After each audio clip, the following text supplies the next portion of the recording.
Hello दोस्तों, केना छी अहाँ सब? अहाँ सबके स्वागत करै छी एक नया ब्लॉग में। चलू आइ के ब्लॉग में अहाँ सबके देखाबऽ जा रहल छी मिथिला स्पेशल सत्तू पूरी बनाबऽ के एकदम आसान तरीका और देसी तरीका।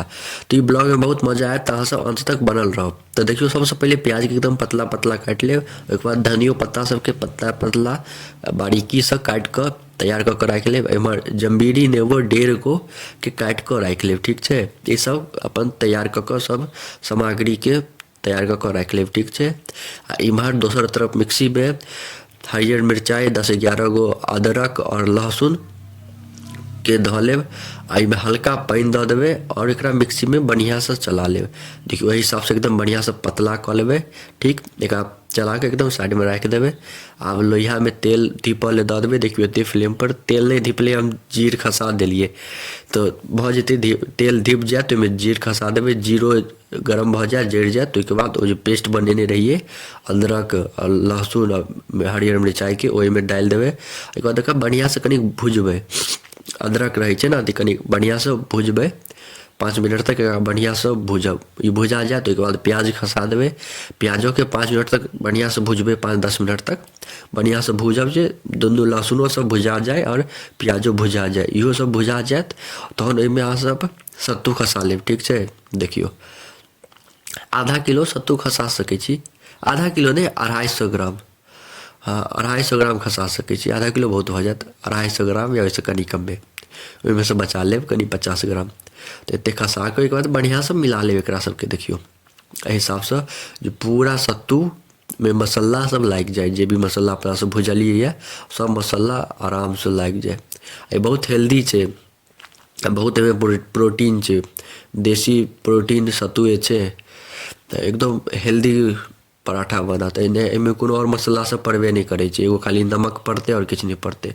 आब देखियो, बढ़िया से मिल जाए तो गैस पर से उतारि लेलिए। बढ़िया से जब जखन मसाला सब मिल जाए तो एहिमे जम्बीरी नेबो जे ये, एक 1.5 गो जे कटने रहिए, ओकरा बढ़िया से गाड़ि लेब। बढ़िया से निचोड़ निचोड़ के गाड़ि लेब सबटा रस। ओहिके बाद गड़ा जाए तो बाद धनिया पत्ता दऽ देबै। ठीक, धनिया पत्ता देलाके बाद आब 2 चम्मच नमक दऽ देबै स्वाद अनुसार। ठीक, 2 चम्मच कनिक ज़्यादा हैत, जेना अहाँ खाइ ओहि हिसाब से अहाँ सब नमक दऽ लेब। ओहिके बाद बढ़िया से एकरा फेर से मिला लेब। ठीक, एकदम बढ़िया से मिला लेबै जे हर कोना तक नमक पहुँच जाए, जे आधा अधूरा नहीं मिलाब, एकदम बढ़िया से मिला लेब। तो देखियो, नहीं हुए छोलनी से तो हाथे से मिला लेब। देसी तरीका, एकदम गाँव के तरीका के हिसाब से बना लेब, हाथ से कनी बढ़िया से मिल जाए। ठीक, देखियो एकदम तैयार भऽ गेलै सत्तू पूरी के मसाला, एकदम रेडी छै। आब चलू अपना सब दोसर तरफ पूरी छनै छी। देखियो, आटा सबसे पहले तैयार कऽ लेब, जेना रोटी बनाबै छी वएह सबसे आटा तैयार कऽ लेब। इम्हर देखियो एगो बेला रहल छै, हम और एगो देखायब जे केना भरल जाइ छै।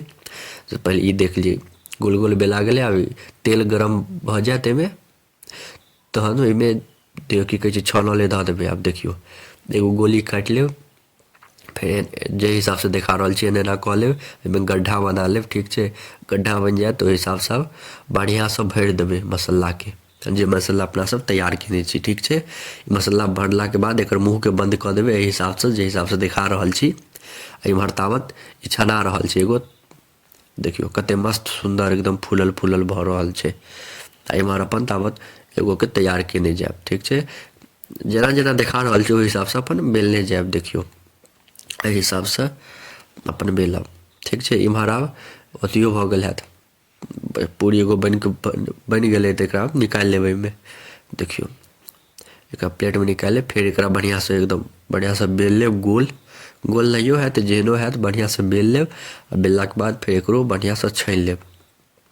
देखियो, इएह हिसाब से जे हिसाब से देखा रहल छी ओहि हिसाब से अहाँ सब स्टेप बाय स्टेप फॉलो करियो ने, एक नंबर बनत। मजा आबि जाएत खा कऽ, अहूँ सब कहबै वाह की चीज बनलै है। तो बस स्टेप बाय स्टेप फॉलो करियो। तो देखियो, एकरो छानि कऽ निकालि लेब। अब देखियो, ई लास्ट छलै, एकरो छानि कऽ निकालि लेलिए। लास्ट नहीं छलै, एखन और छै, तब सोचलहुँ देखियो एते निकालि लेलिए। आब लऽ कऽ बैसै छी थारी में। देखियो, थारी में लऽ कऽ बैस गेलिए चटनी, धातृ के चटनी के साथ।